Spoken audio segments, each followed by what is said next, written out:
감사합니다. 다시 한번 여러분 박수 한번 해주셔요.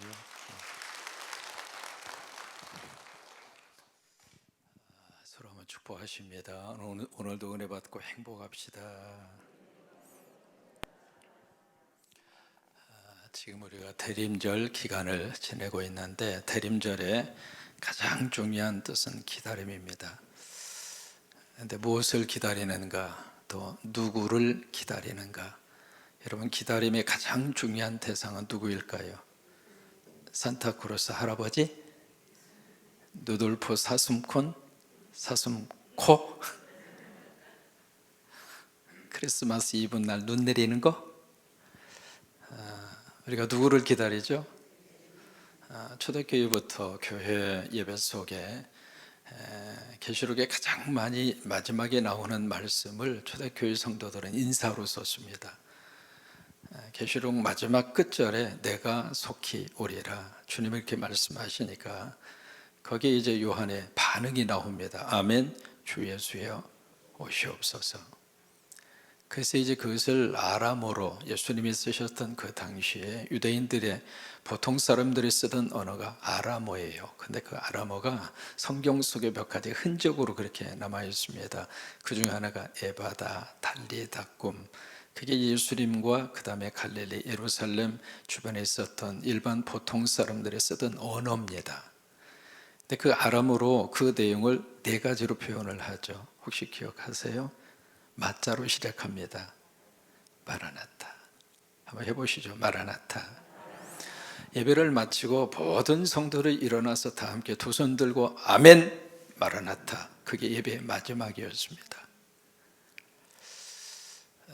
그러니까 성경의 마지막이기도 하지만은 그 마라나타라고 하는 그 믿음의 고백이 초대교회 성도들의 신앙의 고백이었고, 모든 예배의 마지막 결론이 주님 오시옵소서.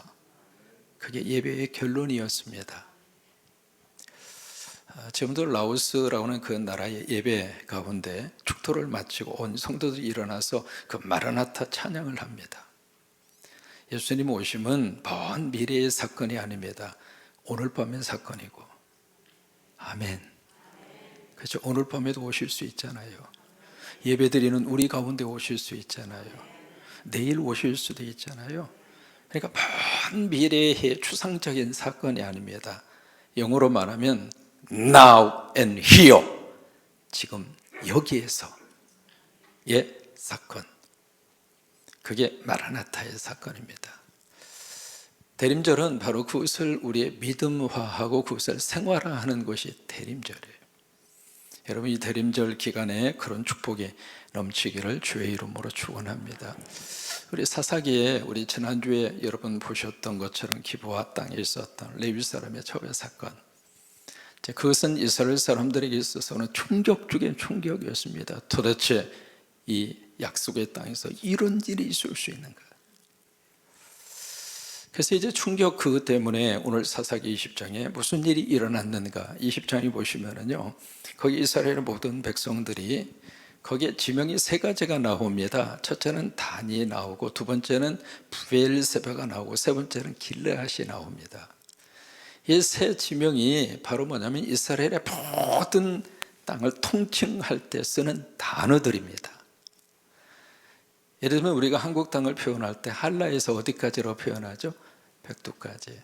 물론 이제 저 한라 저 밑에 뭐 마라도, 그 다음에 저 끝에 대한민국의 가장 남단에 있는 그 섬이 있습니다만은, 어쨌든 우리가 대한민국 전체를 우리가 통칭할 때 한라에서 제주까지 그렇게 표현하는 것처럼, 여기 브엘세바가 바로 최남단입니다. 그리고 단은 최북단입니다. 그리고 길르앗은 요단강 중심으로 해서 요단강 건너편입니다. 동편이라고 그렇게 표현을 하죠. 그러니까 이스라엘의 전체 땅을 표현을 할 때 세 단어로 써요. 단, 브엘세바, 길르앗. 그러니까 1절의 말씀에 이 지명이 나왔다는 이야기는 이스라엘 모든 백성들이 함께 다 지금 한 곳에 모였는데, 모인 곳이 어디냐면 1절에 보시면 미스바에 모입니다. 미스바에 모였는데 1절 그 부분에 누구 앞에 모였죠? 여호와 앞에 모인 거예요. 두 가지의 뜻이 있습니다. 첫째로 여호와 앞에 보였다라고 하는 그 단어 속에 여호와 앞이 과연 어디인가? 성막이 있는 그곳을 여호와 앞이라고 그랬습니다. 그러니까 성막, 다시 말해서 법궤가 있는 곳이죠. 지성소와 성소가 있는 바로 그곳, 바로 거기에 법궤 위에 하나님이 임재하시고 하나님이 거기에 계신다, 그렇게 그들이 믿었거든요. 그러니까 여호와 앞이라고 하는 것은 법궤가 있는 그 장소예요. 그러면 법궤가 어디에 있었을까? 실로에 있었습니다. 그럼 이 백성들이 실로에 모여야 돼요. 근데 이들은 어디에 모였는가? 미스바에 모였습니다. 그러면 왜 실로가 아니라, 법궤가 있는 실로가 아니라 미스바에 이 온 이스라엘 백성들이 모였을까? 뜻이 있습니다. 미스바에서 기브아라고 하는 사건이 일어난 그곳까지가 가장 가깝습니다. 거기 온 이스라엘 백성들이 모인 이유는 기브아 사람들에게 위협을 주는 거예요. 압박을 하는 거죠. 그리고 여호와 앞에 모였다는 이야기는 하나님 앞에 묻기 위해서 모인 거예요. 우리가 지금 예배하잖아요. 예배하는 이 자리는 하나님 앞에 여쭈는 시간입니다. 하나님, 한 달 동안 잘 살게 해주셔서 감사합니다. 또 다른 한 달을 앞에 두고 있습니다. 하나님, 또 한 달을 하나님 의미 있게 살게 하여 주옵소서. 어떻게 사는 것이 하나님의 뜻입니까? 묻는 시간이에요. 그래서 이제 하나님 앞에 여쭈기 위해서 그들이 여호와 앞에 그들이 모였어요. 2절을 보십니다. 거기 이제 온 백성들의 그런 지도자죠. 그 지도자들은 바로 각 지파 앞에 있고요. 여기 하나님 백성의 총회에 섰다. 그 이야기는 각 지파는 각 지파의 리더자들은 앞에 그렇게 섰고, 그 다음에 칼을 빼는 자, 여기에 보병 40만 명이 나오는데 칼을 빼는 자들은 누구냐면 칼로 무장한 사람이에요. 그러니까 당장이라도 가서 싸울 수 있는 사람이 몇 명이에요? 40만 명입니다. 여러분, 숫자가 많을까요? 적을까요? 이스라엘 백성들이 애굽에서 출애굽을 할 때 여러분 몇 명이었죠? 60만 명이었습니다. 출애굽을 할 때 장정만. 그러면 여기에 지금 온 이스라엘 백성들이 지금 당장이라도 가서 싸울 수 있는 그 보병의 숫자가 40만, 결코 작은 숫자가 아닙니다. 엄청난 숫자가 지금 모인 거예요. 그래서 3절에 어떤 일이 지금 일어나고 있는가? 그래서 이 이스라엘 사람들이 기브아에 대한 사건에 대한 소식을 들은 거예요. 왜? 거기에 레위인이 자기 첩을 12 토막을 내서 각 지파로 한 덩어리씩 다 보냈잖아요. 그러니까 그것을 받아든 각 지파에서 충격도 그런 충격이 어디가 있습니까? 그러니까 완전히 쇼킹해서 모든 이 이스라엘 지파들이 다 뒤집어진 거예요. 그래서 이제 흥분된 상태로 그들이 미스바에 딱 모여서, 그 다음에 여기 3절 말씀에 도대체 이 경위가 어떻게 돼서 이런 사건이 일어났느냐, 그렇게 해서 이제 4절부터 그 레위인이, 거기서 지금까지 있었던 레위인의 자기 첩에 대한 사건의 경과 보고를 합니다. 자, 보실까요? 4절에 보시면, 자, 경과 보고입니다. 같이 한번 4절 읽을까요? 레위 사람 곧 죽임을 당한, 자, 다시 4절부터 큰 소리로 읽으세요. 4절부터 시작. 레위 사람 곧 죽임을 당한 여인의 남편이 대답하여 이르되 내가 내 첩과 더불어 베냐민에 속한 기브아의 유수코라 갔더니. 자, 4절 보실까요? 팩트 체크 들어갑니다. 4절은 맞아요, 틀려요? 맞습니다. 4절. 자, 5절로 갑니다. 시작. 기브아 사람들이 나를 치러 일어나서 밤에 내가 묵고 있던 집을 에워싸고 나를 죽이려고. 자, 보세요. 여러분, 이 부분에 있어서 지금 레위 사람이 사건 보고를 하고 있는데 5절 말씀이 사실입니까? 아니면 잘못된 정보를 제공하고 있습니까? 잘못된 정보, 이 사실이 아닙니다. 이게 무슨 얘기냐면, 이 기브아에 있었던 불량배들이 누구를 지금 끄집어내려고 했죠? 레위 사람이에요. 첩이 아닙니다. 처음부터 첩을 달라고 한 게 아니에요. 그러니까 레위 사람을 달라고 그런 거거든요. 그러면서 그 앞에 19장 2절에 보시면은요, 그 달라고 한 이유가 22절에 기록이 되어 있어요. 거기 보시면 22절 끝부분에 바로 앞장이잖아요. 우리가 그와 어떻게 하리라, 관계하리라. 여러분, 그 부분을 영어 번역해 보시면 We can have sex with him, 그렇게 되어 있습니다. 그 사람과 우리가 섹스하겠다 이거예요. 그러니까 지금 이 기부에 있었던 불량배들은 모두가 다 누구냐면 동성연애자들입니다. 그래서 레위 사람을 데리고 한바탕 놀고 싶은 거예요. 동성연애를 하고 싶은 거예요. 그게 이 기부와 불량배들이 요구했던 첫 번째 요구사항이거든요. 근데 이 레위 사람이 그것을 쏙 뺀 거예요. 오늘 미국에서는요, 무슨 일이 있었느냐면 상원의원에서 법안이 하나 통과가 됐습니다. 무슨 법이냐면 결혼 존중법이라고 하는 것이 통과가 됐습니다. 이게 무슨 법이냐면 인종 간의 결혼, 그것은 이제 우리가 다 이해할 수 있습니다. 뭐 다문화가 살고 있으니까 그것은 이제 우리가 결혼에 대한 존중, 그것은 당연히 그래야 되겠죠. 근데 두 번째입니다. 동성 간의 결혼도 철저히 존중해 주자. 그 법안을 상원에서 오늘 통과가 됐습니다. 근데 이 법이 하원으로 다시 가거든요. 미국의 법안은 그렇게 해서 성립이 되고 그 다음에 하원에 가서 통과가 되면 대통령이 서명하면 바로 그것이 법으로 공포가 됩니다. 이게 상원에서 통과가 됐기 때문에 하원으로 다시 넘어가거든요. 넘어가면 하원은 민주당이 지금 다수당입니다. 그럼 민주당이 다수당이면 민주당 사람들은 그것을 전적으로 찬성합니다. 그럼 미국의 결혼 존중법이라고 하는 법이 법제화되는 거예요. 2015년이죠. 미국의 대법원에서 무슨 판결을 내렸느냐면 동성 간의 결혼도 합법이다. 그렇게 판결을 내렸어요. 2015년도에. 근데 그게 대법원의 판결이 있었는데 그것을 아예 미국의 법으로 명문화시킨 상원 법안이 오늘 통과된 거예요. 지금 무슨 말씀을 드리려고 하느냐면 세상이 그렇게 돌아가고 있습니다. 우리가 인정하든 인정하지 않든.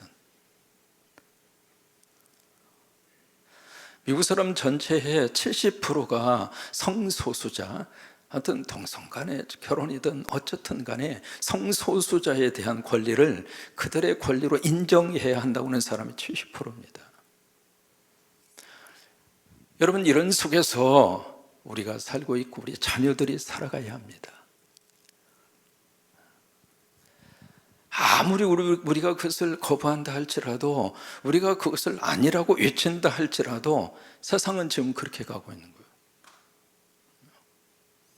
오늘 이 기부와 이 사건이 단순히 기부에 있었던 이 불량배 몇 사람이 동성연애에 빠져가지고 레위 남자를 끄집어내서 성적인 관계를 맺겠다고 하는 단순히 하나의 해프닝으로 끝나는 사건이 아니라 오늘 지금 우리 코앞까지 와 있다고요.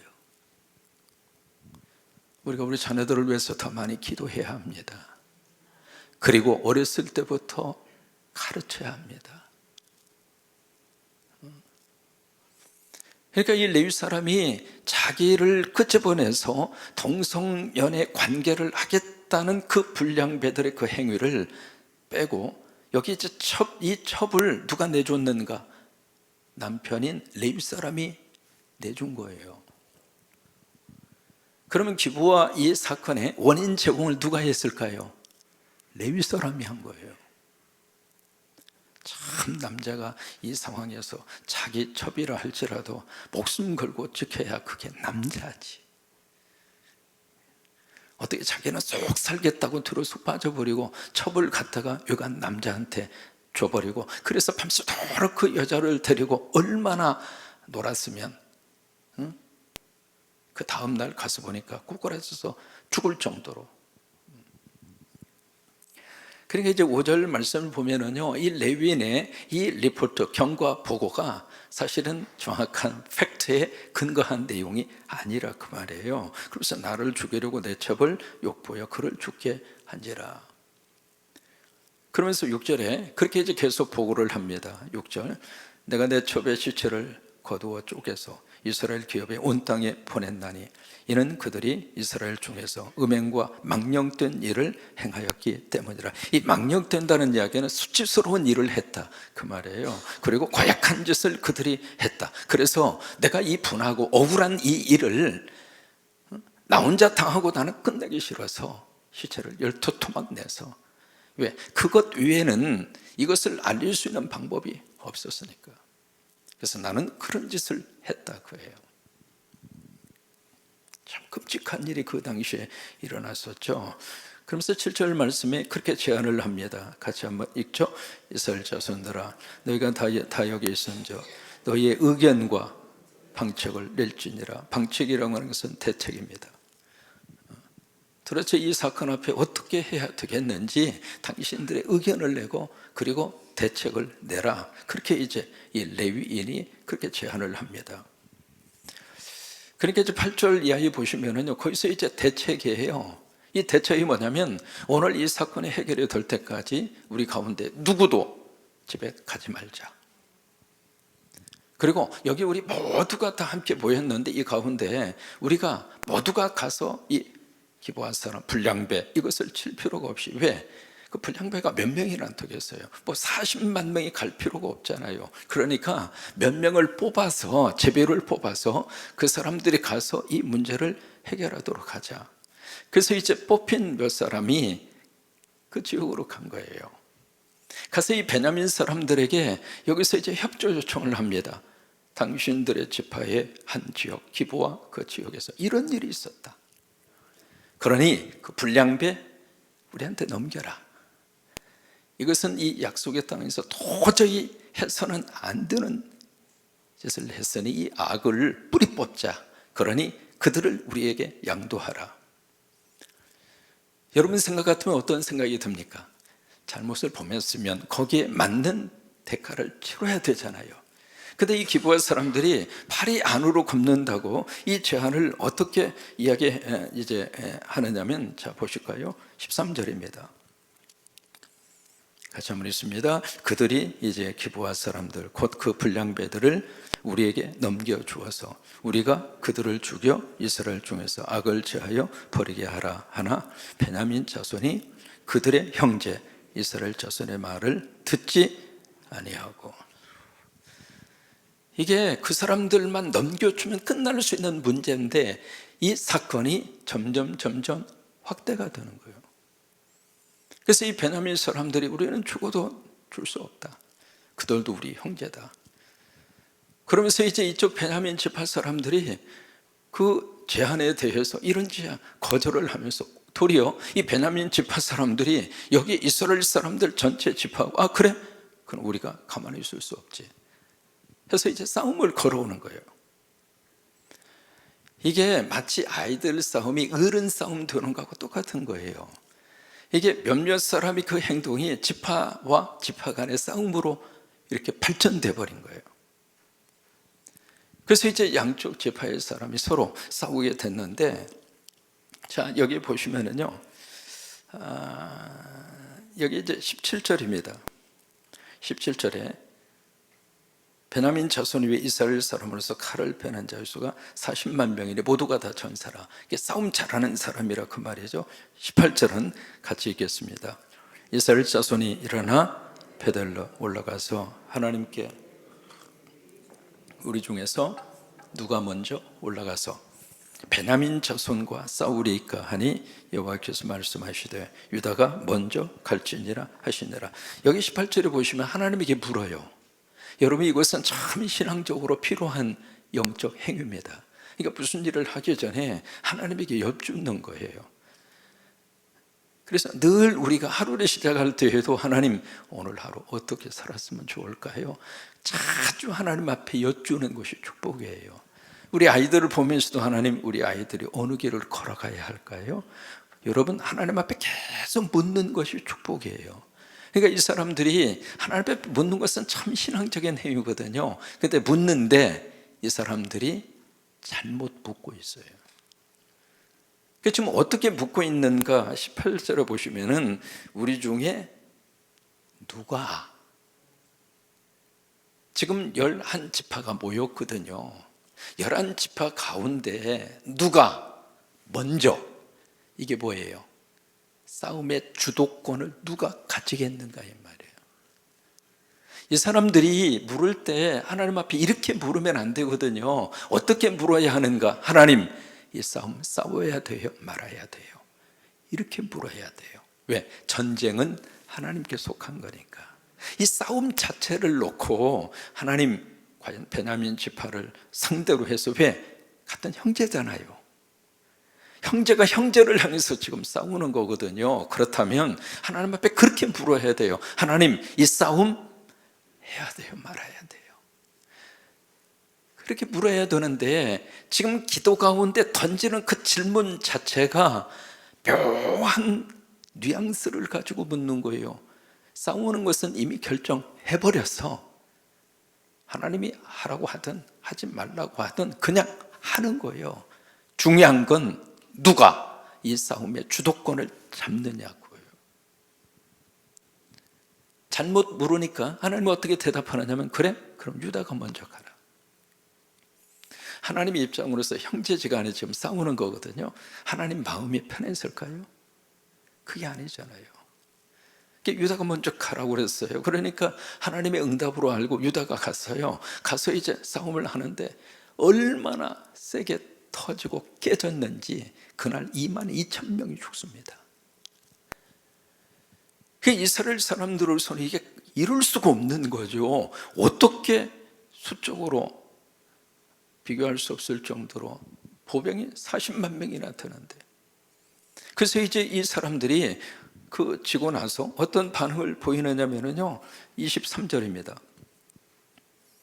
같이 한번 읽습니다. 이스라엘 자손이 올라가 여호와 앞에서 저물 들어 울며 여호와께 여쭈어 이르되, 내가 다시 나아가서 내 형제 베냐민과 싸우리까 하니. 여기서도 두 번째 질문을 던져요. 첫 번째 싸워서 졌잖아요. 그래서 충격을 먹었죠. 그러면서 여기에 23절에 있는 대로 막 울어요. 울면서 두 번째 질문을 던집니다. 어떻게 질문하느냐면, 하나님, 내가 다시 나아가서 내 형제 베냐민과 싸우리까. 그러면 누가 싸우는 거예요?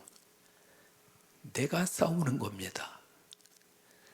하나님이 싸우시도록 하는 것이 아니라 내가 싸우는 거예요. 하나님은 저 뒷전에 있는 거예요. 그럼 두 번째 이 던지는 질문도 바른 질문이 아닙니다. 그러니까 이들이 첫 번째 싸우고 나서 두 번째 막 울었잖아요. 울기는 울었는데 회개의 눈물이 아니었어요. 원통에서 흘리는 눈물입니다. 어떻게 더 우리가 이 싸움에서 이렇게 질 수가 있는가? 그래서 막 울면서 그 다음에 던지는 질문이, 내가 가서 싸워야 되겠습니까? 그 이야기예요. 그러니까 23절 그 부분에 하나님 말씀하십니다. 올라가서 치라. 그러니까 두 번째 이 질문도 하나님이 원하는 질문이 아닙니다.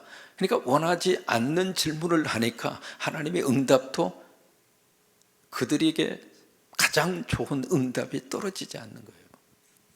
그래서 이제 두 번째로 가서 싸웁니다. 두 번째 가서 싸우는데 두 번째 싸움에서도 완전히 참패를 합니다. 아니, 한 번도 아니고 두 번씩이나.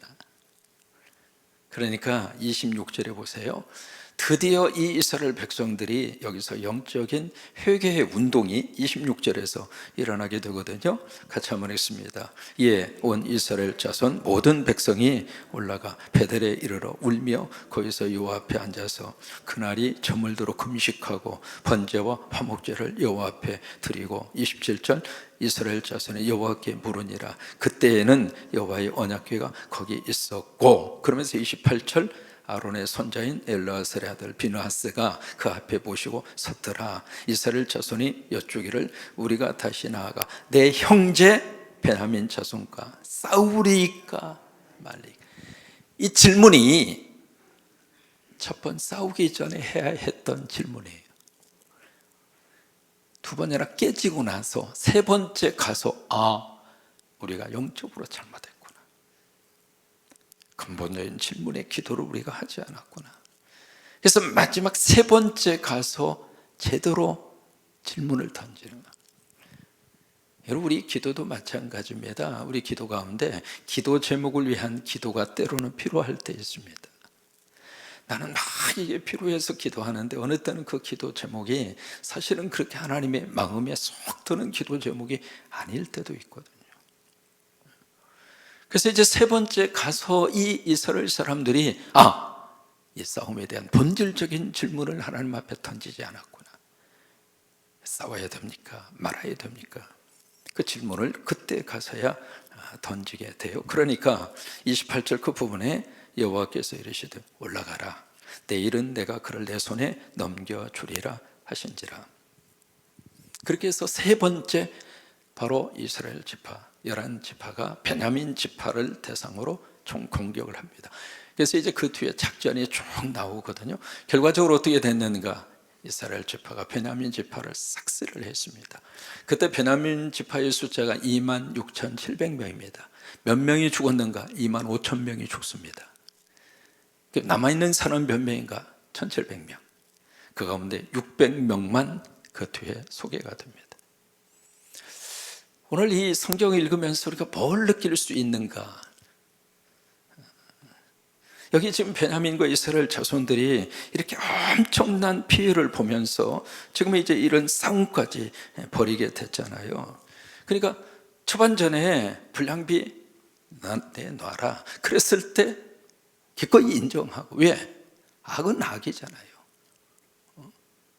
손님으로 들은 사람을 강간하겠다고 그렇게 해서 첩을 데리고 밤새도록 놀고 그렇게 해서 한 사람을 죽게 만들었으니까 그 불량배들은 악을 저지른 악인들이잖아요. 그러면 그 악인들의 악을 인정을 하고 아프지만은 마음이 아프지만 도려내야죠. 그래야 공동체가 살 거 아닙니까?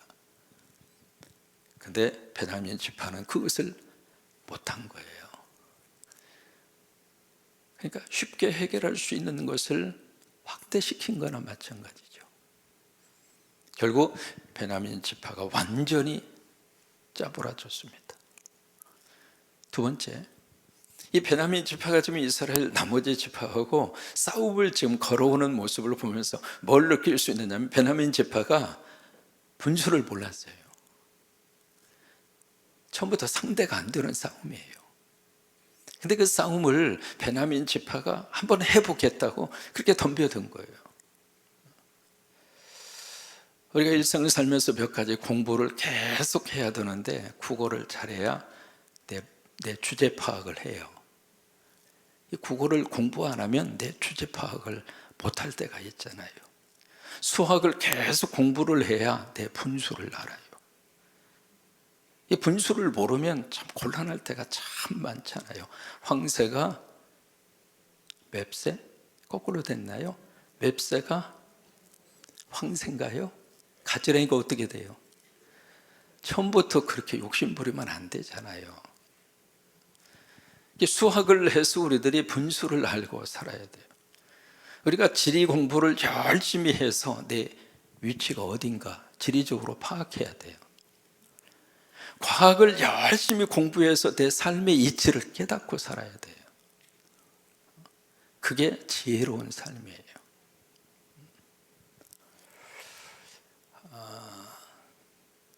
이솝 우화에 나오는 그 이야기 가운데 하나인데, 아침에 이렇게 보니까 귀뚜라미가 너무 예쁘게 노래를 부르고 있는 거예요.